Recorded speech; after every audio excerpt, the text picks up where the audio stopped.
They all live outside during the summer, you Okay. see, but Yeah. then during the winter I have to house them. But and most every plant has a story.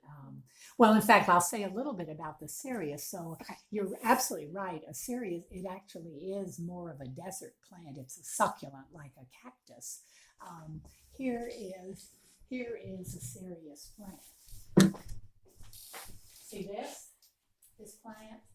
That's a Cereus. That's a really old and not very healthy one. Let's walk around. Okay, we'll keep going this way. Okay, this would be a better, you see this? So it looks a little like a cactus, Yeah. you see?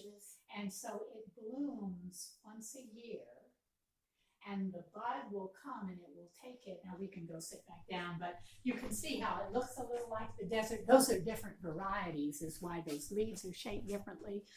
So uh, it, it, a plant will bloom once a year, and it begins to get the bud, and it takes the bud probably about 3 weeks to grow and get to the point of blooming. Okay. Did you look it up? Did you tell me Yes. that? Yes, it's often called Queen of the Night. Which phone was that? Yeah, it's On a Dim Morning in My Family Okay, yes. Room. Yeah. Yeah, that poem probably I need, you kind of have to understand what the Sirius does for that poem. I think really I maybe needed to write a little more you don't want to over explain in a poem, but so anyway, then it blooms only in the dark. That's why it's a night blooming Sirius, and the bud is like this, and over the space of about 15 minutes it pops open, and then over the space of 2 or 3 hours it widens like this, and then it happens about 11 o'clock at night, 10, 11, 12 at night, and then when the light comes the next morning it begins to wilt and it wilts. Okay. So it's there only one night. Our plant was a gift from Roger's grandmother. So it was, she used to have them like under her house in New Orleans. Who knows where she got them, but she had given us this plant, and it was years before it bloomed, and it's not a very attractive plant. So while I was harboring this thing, I mean, we moved it to Chicago and then to Tennessee, and then to Kentucky, but once it began to bloom, then the thing was like, were you going to stay up to watch it bloom, because you had that one chance, right? And so, I used to stay up. I mean, I would sit there with it to watch it bloom. So this literally was an experience where I hadn't paid attention, and it was inside, and I came in, and it actually was still somewhat open, but I realized that I had not attended to it. It had happened, it had done its thing, but I wasn't there to witness. So its bloom is its gift to the world, but I hadn't been there, and that is, life goes on, right? You can't always stop for things, but it was that sense of having missed an opportunity. It was about loss.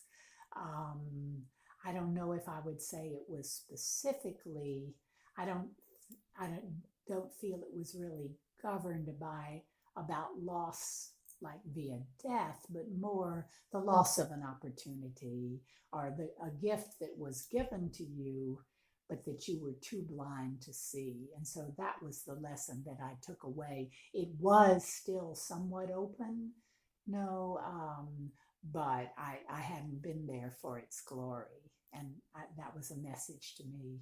And that fits really well into the sons growing up as well, because you know not realizing that they're going to grow up and missing that, them blooming, and not missing it as in not being there, but not taking it for granted, like how you could just go to bed at night and not know that the flower is going to bloom that night, not knowing when your son is going to move away or something like that. So that makes, I think that makes a lot of sense, knowing more about the Sirius. Yeah, Sirius. Sirius, okay. Yeah, it's almost like Serious, Sirius. Yeah, it's interesting though, because in some ways you could say if you are, if you're too conscious of the things that are going to happen though, then you don't live in the present. Hmm. So in some ways it's not like I never felt that I was grooming my son to grow up, you Hmm. see, or that all I was doing was waiting for him to become a man, so it kind of just happened. But I was busy relishing the journey.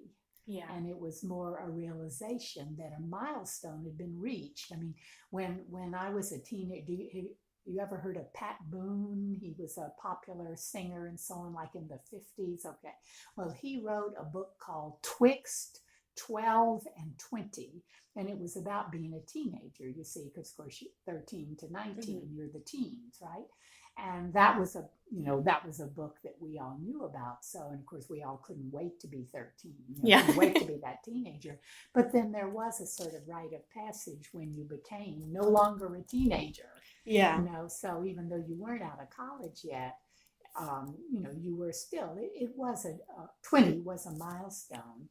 And so I think that was that coming together that I hadn't realized so much. I mean, he went off when he was 18, so he was still a teenager, but, so it was really symbolic. It wasn't that he had just, done something right then. I mean, the blessings for my younger son was more about that kind of milestone, because that was recognizing that here, this one was about to go off, literally for 9 months in Asia, in a time when we didn't have the communication, skills that are abilities that we now have. And, that was kind of scary. I mean, he had a general itinerary, but, who knew? So he had to get in touch with us like about every 5 days, or we started to really worry. But, you can't, I mean, he needed to go. It was a pilgrimage for him. So that was a more precipitous kind of, my sense of sending him off.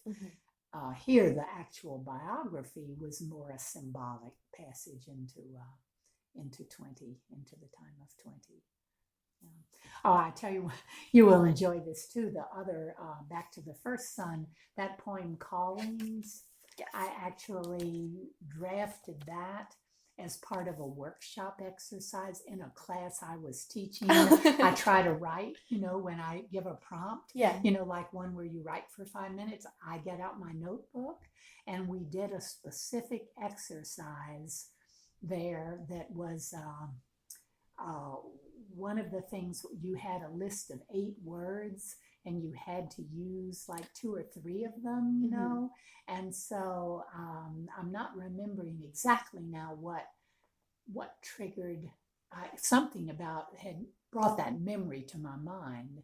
But then once I had that, some of those words became, blackberries was a word I don't think I ever would have thought of describing a voice as rich as blackberries, but I wanted to write about my mother's voice at that time. And I looked at the list and here was the word blackberry. Oh, okay, I'll grab that one, So I love the way, I mean, I'm such a believer in the power of learning to write. It's not something, you may be born with gifts and intuitions that can serve you well, but you learn through the act, and you learn through study, and you learn through working with other people. And I am so lucky to have been a teacher and therefore a student all my life, because I truly have learned so much from all the people that I've worked with, whether they've formerly been students or, colleagues or friends or whatever, but from other writers, I have learned so much. So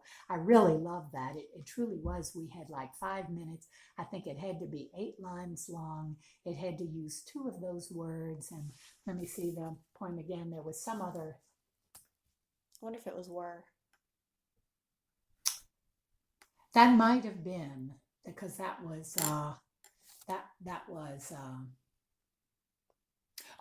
you had to use a proverb that you adapted. So that was the one, don't count your chickens before they hatch.